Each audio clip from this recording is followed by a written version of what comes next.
Hello दोस्तों, आज है पर्यावरण दिवस और इस पर्यावरण दिवस पर हम जानेंगे कि किस तरह हमारा और पेड़ों का जीवन एक दूसरे से जुड़ा हुआ है।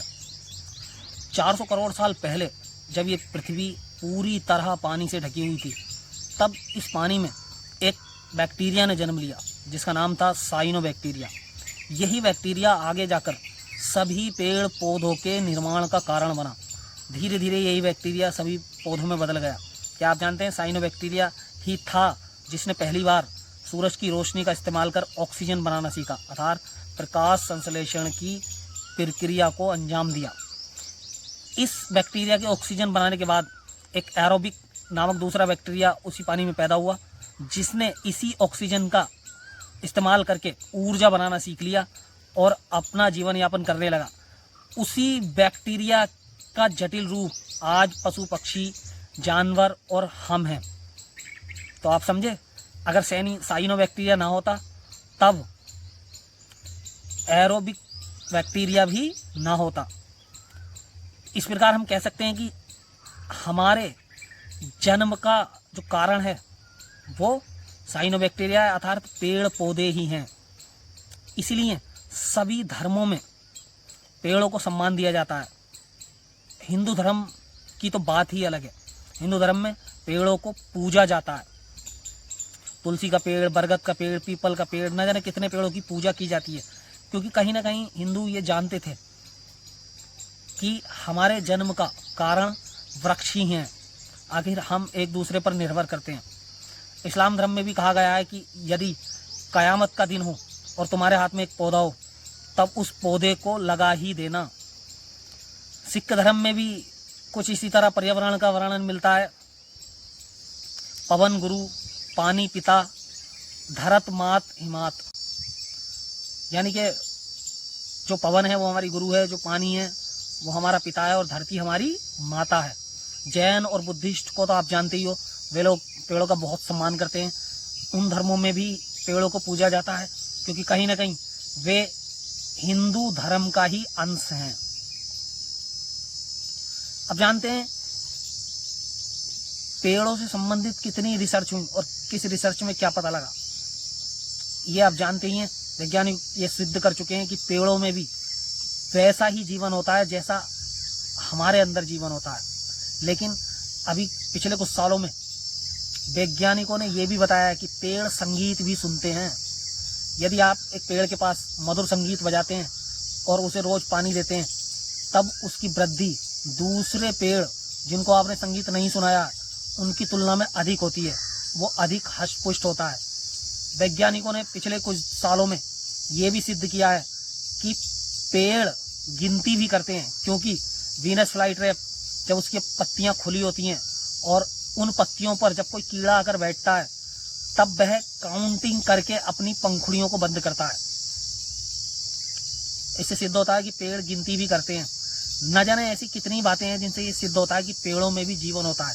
बस वे हमारी तरह बोल नहीं सकते, वे हमारी तरह चल नहीं सकते, लेकिन वे बिल्कुल हमारी तरह महसूस कर सकते हैं। इसलिए आप उनको अपने भाई जैसा समझें और ये याद रखें कि वे हर हालत में पूजने योग्य हैं, क्योंकि प्रकाश संश्लेषण की प्रक्रिया को आप जानते ही हो। जब पेड़ सूरज की रोशनी का इस्तेमाल करके अपने लिए ऊर्जा का निर्माण करता है, तब वह ऑक्सीजन को रिलीज करता है। उसी ऑक्सीजन को हम सांस के द्वारा ग्रहण करते हैं और कार्बन डाइऑक्साइड छोड़ते हैं। उसी कार्बन डाइऑक्साइड को पेड़ वापस अपने प्रकाश संश्लेषण में इस्तेमाल कर लेता है। अगर ये चक्र कहीं भी रुका तो वातावरण में ऑक्सीजन की कमी होगी, कार्बन डाइऑक्साइड की मात्रा बढ़ती जाएगी। कार्बन डाइऑक्साइड की मात्रा बढ़ना हमारे लिए जहर के समान है और इंसान, जानवर, पशु पक्षी धीरे धीरे समाप्त होने लगेंगे। तो साधारण सी बात है, यदि पेड़ नहीं होंगे तो आप भी नहीं होगे। इसलिए पर्यावरण दिवस पर ज़्यादा से ज़्यादा कोशिश करो कि तुम पेड़ लगा सको, और कम से कम पेड़ ना भी लगा सकते हो तो अपने आसपास के लोगों को, दोस्तों को पर्यावरण के प्रति जागरूक करो। पर्यावरण में रहना सीखो, पेड़ पौधों से प्रेम करना सीखो। तुम्हें उनसे प्रेम होगा तो कम से कम आप उन्हें कटने से तो बचा ही सकते हो। पिछले सालों में आपने सुना होगा, एक चिपको आंदोलन चला। लोगों ने पेड़ काटने का इतना विरोध किया कि जब लोग पेड़ काटने के लिए आए तो उन्हें बचाने वाले आदिवासी उन पेड़ों से चिपक कर खड़े हो गए। उन्होंने कहा यदि आप पेड़ काटना चाहते हो तो सबसे पहले आपको हमें काटना पड़ेगा। और सुंदर बहुगुणा नाम के व्यक्ति जिन्होंने ये अभियान चलाया था वो पूरे विश्व में विख्यात हुए और दुनिया ने भी ये माना कि भारत ही है जो सबसे अधिक पर्यावरण से प्रेम करता है। आप ये भी जानो कि एक महिला जिसके संतान ना थी, उसने ठान लिया कि वह पूरी जिंदगी पेड़ों को लगाएगी और उनका पालन पोषण अपने बच्चों के जैसे करेगी। उसने अपने पूरे जीवन में 300 पेड़ लगाए और पेड़ों की अपने बच्चों की तरह देखभाल की। आज उस महिला को पेड़ लगाने वाली दादी के नाम से जाना जाता है। न जाने कितने महान लोग हुए हैं जिन्होंने पर्यावरण का बहुत ख्याल रखा है और ये कहा है कि पेड़ों के पास बैठने से आनंद की प्राप्ति होती है। भारत में रविंद्रनाथ टैगोर, जिन्हें आप सब जानते हैं, उन्होंने एक खुला स्कूल बनवाया जिसमें सिर्फ पेड़ थे और पेड़ों के नीचे बैठकर पढ़ाई कराई जाती थी, क्योंकि वे मानते थे कि उन्हें कविताएं और लेखन की प्रेरणा प्रकृति से ही मिलती है। पेड़ों में बैठकर वे अजीब सा आनंद प्राप्त करते हैं और उन्हें नए नए विचार आते हैं। आज देखो लोग तरह तरह की बीमारियों से पीड़ित हैं। आखिर वह क्यों है पीड़ित? क्योंकि वे प्रकृति से दूर होते जा रहे हैं। प्रकृति ही है जो उन्हें जीवन जीने की प्रेरणा देती है। सभी डॉक्टर आज ये सलाह देते हैं कि सुबह सुबह पेड़ों के आसपास टहला करो, जिससे आपको शुद्ध ऑक्सीजन मिल सके और आपका स्वास्थ्य अच्छा बना रहे। उसके बावजूद भी न जाने हम लोग क्यों एसी की तरफ, बंद कमरों की तरफ भाग रहे हैं।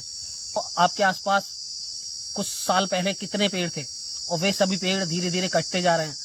गांवों के आसपास जो बाग होते हैं वे दिन ब दिन कम होते जा रहे हैं।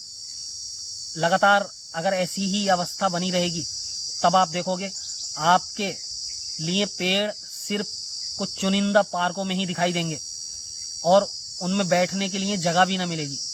को पर्यावरण दिवस की बहुत बहुत शुभकामनाएं।